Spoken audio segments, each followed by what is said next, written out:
So the winter holidays are supposed to be a time for fun with family and friends. Sometimes, however, the holidays are a time of stress, overscheduling, and overeating. Here to help us survive the holidays is clinical psychologist Dr. Cynthia Post. Good to see you and happy holidays, Cindy. Good to see you too, Bernie. Happy holidays. Thank you. So we're recording this at the beginning of Hanukkah. The Christmas holidays are in full swing. The Indian celebration Diwali is behind us. The African American celebration of Kwanza is ahead of us. Baby boomers have lived through and celebrated these holidays for 6 or 7 decades, but things are quite different than when we grew up. That's for sure. Yeah, and we're both boomers, and this is the Boomer Randomness podcast, so we're That's looking right. at it through the boomer filter, but we're not the kids anymore. So most of us are now parents or even grandparents, and sometimes we can be sad or even depressed because the holiday season just doesn't match up to how we felt as kids. How do we navigate those mismatched feelings? Well, first of all, what you said is just so important to state out loud, because I think one of the things that catches up families in a really tough pickle or knot or some kind of difficult image that you can conjure up is the lack of kind of awareness and preparation and planning for the change. So it's a developmental change. And if you're fortunate enough or wish to have children and they grow up as they're supposed to do, then the thankless job of parenting part is to wish them well and send them on their way. And I say thankless, we're supposed to be happy about this, but quietly, most parents are a bit wistful. It's a bit sad. And one of the side effects of their new position in the back seat, not in the literal driver's seat, driving their kids here and there, is that we're in the back seat of their lives. And it doesn't mean it's an uncomfortable back seat. It need not be. But some of that it's inevitable that sometimes it will land in a hurtful way. It's inevitable that some of their thinking about what they want to do for themselves may or may not include us at all. Or if it includes us, it might include us in a more limited way. And for this, guess what, Bernie? We're supposed to be happy. Yeah. Because it means that they are well adjusted, that they have their own lives. And actually, if we really think about it, it would be a bit odd if your adult child wanted to spend all their time with the next generation up. That would be a bit strange.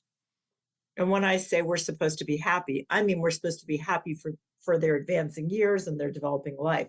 Some of these things can genuinely be injuring, and finding out how to navigate this in a tactful way that doesn't blow up the holiday, which is also a sadness. You don't see them much. And I promise to stop talking in a minute. You don't see them much. It's okay. I have so much to say on this topic. Sure. Bernie. You don't see them much, and you don't want to blow up the holiday, but neither do you want to be simmering and stewing, because you know what? We communicate in lots of ways. We communicate verbally and non-verbally.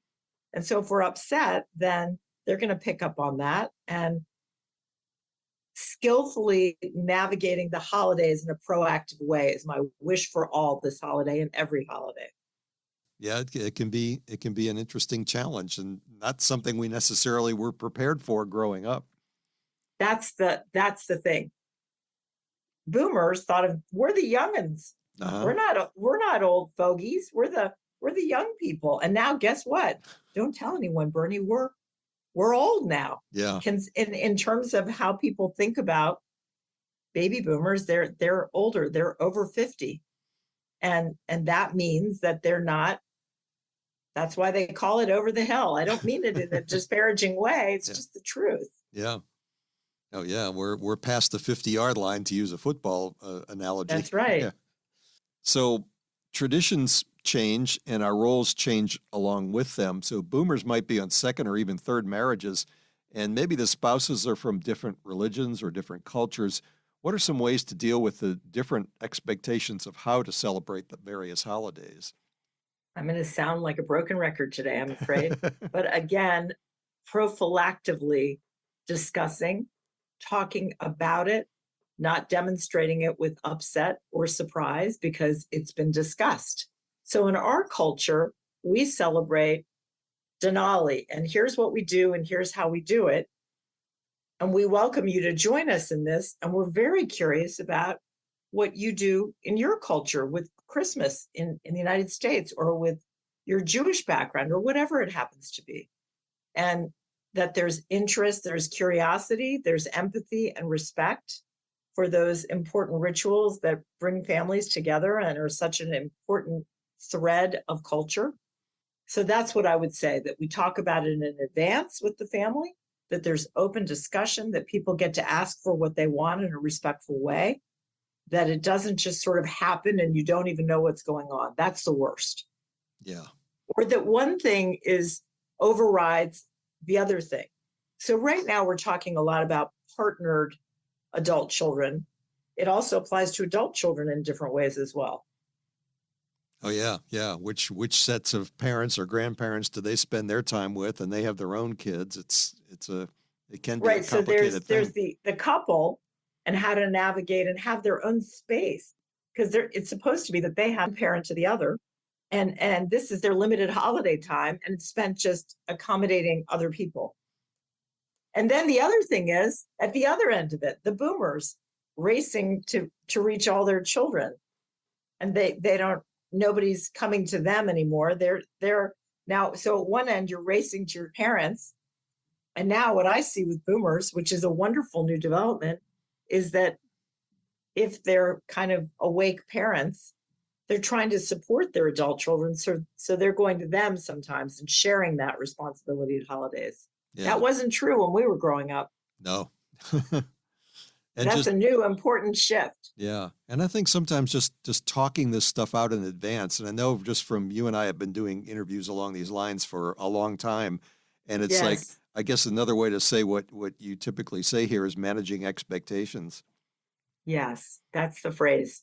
And I say it again and again and again in so many situations. And most things that I see in the world and in families, in subgroups and friendships, have to do with poorly managed expectations and basic misunderstanding just about facts.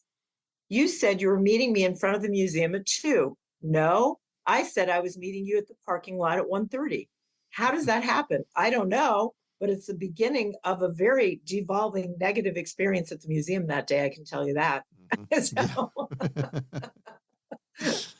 Sounds like there's some personal experience in that. So the pressure of gifts, is kids in a somewhat typical nuclear family back in the 60s or 70s with 2 or 3 siblings. Gift giving seemed to me at least to be fairly simple. Parents gave kids each a present. Kids gave mom and dad a present each. Maybe there's some gift exchanging with grandparents or cousins or a few friends. Now, in these settings, we've got parents, step-parents, kids, stepkids, grandkids, great-grandkids, cousins, friends, lots of different blendings here. What are some ways to get through the pressure of what gifts to buy and who to buy them for? and whether to buy them. Yeah, oh, yeah, yeah. I mean, like as an example, a couple of my dear friends have said, "Hey, could we cut out the Christmas fruit box that's sent? Can we just donate in each other's names?" I'm like, "Wow, what a great idea!" Hmm. So, who really needs that box of oranges or that, little cute thing for the Christmas tree? Really, who needs that? I mean, there's so many people less fortunate, and to be even in a position to be giving or receiving gifts is something to consider. And of course, little kids, holidays are all about little kids, whether it's Hanukkah or Christmas or any of these holidays, Diwali, Kwanza. Um, the idea that uh, is there a cutoff for kids getting gifts? And can that be understood in families without it being offensive? Like it shouldn't again come as a surprise, shared expectations. Look, kids, when you turn 25, we're not doing the gift thing anymore. Or some people do it with having the whole family and they draw straws and everybody gets one person and they're responsible for that person. So there are lots of different ways to do it. The most important thing is that it be discussed and agreed upon in some sense. Yeah, yeah. I hate to see the holidays though, and I just said it a minute ago with donations, getting overridden with retail, uh, the retail climate. In one way, we're building our economy and boosting it at the holidays, which we Right. certainly need. But in another way, what about helping out at the homeless shelter? What about providing food or blankets or donating all your old coats and making it a point to have that be your family ritual. You know, how much of that's going on now? I hope a lot. Yeah. I think certainly it is in some circles, but how can you promote it? How can you reinforce it? If you're going to send a gift to the next generation, that's a good one. Yeah. Yeah, that's a great idea. So some boomers in their 60s or 70s might be single or widowed and might be spending the holidays alone. What are some ways to cope with that loneliness when everyone else around us is celebrating something? Well, I guess I'm a big believer in planning forward. Oh, you know what? I'm going to have that long weekend. Christmas is on Monday. New Year's Day is on Monday. Wow, I better really be thinking about how do I want to spend my time? Is there somebody I want to be with? Do I know any other people that are going to be alone? So that's one thing. You can let it be known to the relatives who may not always think of it. I'm going to be alone this Christmas. And hey, folks, anybody who wouldn't mind another person at the table, I'd sure love to join. Or you can host a Friendsgiving or a Friends Christmas with all the single people you know. Another great way to spend holidays is to, again, sign up to volunteer somewhere. There's plenty of opportunities for that. Yeah. And it makes people feel better on a day when you might be inclined to feel a bit sorry for yourself, like I'm alone, I don't have anything to do, woe is me, which is, by the way, woe is me gets underrated. Everybody has a right to feel their sadness and feel their feelings. I don't want Sure. it to sound like I'm saying you shouldn't have a pity party. It's not pity, it's sadness for the self. And we deserve to be sad for ourselves when there's something missing in our lives that we regret or we are missing. Mm-hmm. Maybe somebody's died. Maybe there's been a divorce. Who knows what the reason could be? But it's okay to feel that feeling. But where I draw the line on that, Bernie, is I really encourage people not to sit in that. Like, even if you're totally alone and there's not a damn thing you can do about that, how about just get up early, make a day of it? Oh, you know what? It looks like lovely weather. I think I'll bundle up and go for a walk. Or, oh, I've been really wanting to see that movie. I think I'll go check that out and make myself a lovely meal for dinner, or I'll order out that food I've been wanting to order out. Make it a special day for yourself. So there's a few ideas. Yeah. Very good. Mm-hmm. Couple of more things. A lot of holidays, well, most of them at least have an origin in some kind of religious activity. And so there's a lot of religious services. In the case of blended families of different religious backgrounds and traditions, how do we negotiate which way to celebrate? And I bet I know the answer. Well, you're right. Planning forward. You're right. Yeah. At clarifying expectations, Yeah. certainly in blended families with children below the age of 18, if there are established traditions in each part of the family, maybe one person is Catholic, the other person's Jewish, there may be kind of like a nod toward, you know what, we're going to do our own thing with each branch.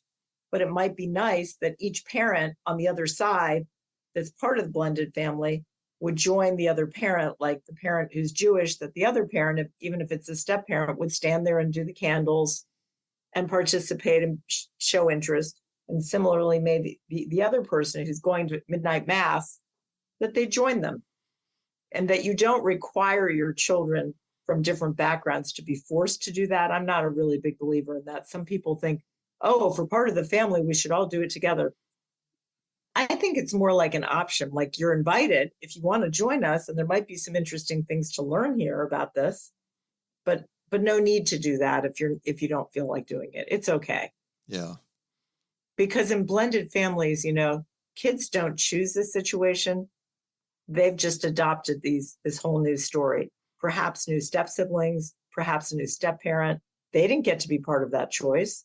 They didn't get to be part of the fact that now we celebrate Hannukah too.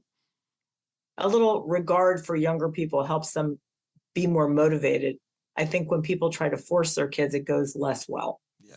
So one more big topic here. Okay. It's the holidays. We're eating, we're drinking. Any tips on making sure those things don't get out of hand? Well, you can help each other in the group. And certainly people who know that they have problems with overeating and know that they can drink too much or maybe even have a problem with it, those things need to be handled in a very deliberate way. So people who go to OA, Overeaters Anonymous, should step up their meetings. People who are in AA need to plan forward about how to participate in the holiday. I'm a big believer in bring your own car. Have your own way of getting in and out of there if you're feeling overwhelmed. If eating is an issue and you find it easier to eat in advance, go ahead and do it. Same thing with drinking. If maybe you want to come prepared with your non-alcoholic whatever so that you have something in your hand if you're not drinking. Yeah. And you don't need to announce these things. You can quietly attend to yourself in a way that feels comfortable. You can also give yourself sort of certain limits. I get to go through the buffet line only once. That's it. And that doesn't mean I'm piling my plate so high that it's embarrassing. And maybe you structure it so that you're already plenty full before you come. Yeah. So that's one thing. And then where drinking is concerned, maybe there's a cutoff. Maybe you say, there really isn't a need for more than maybe 2 drinks in the evening. But that presumes that you don't have a problem with either eating or drinking. When it comes to both of those, you have to kind of handle it more carefully. Yeah. Well, one optional question, if you don't mind, this was a personal one, but do you celebrate Hanukkah? And if so, how is it different at this age than when you were a kid? How is it different for me? Yeah. So, yes, I did and do in more of a symbolic way celebrate it.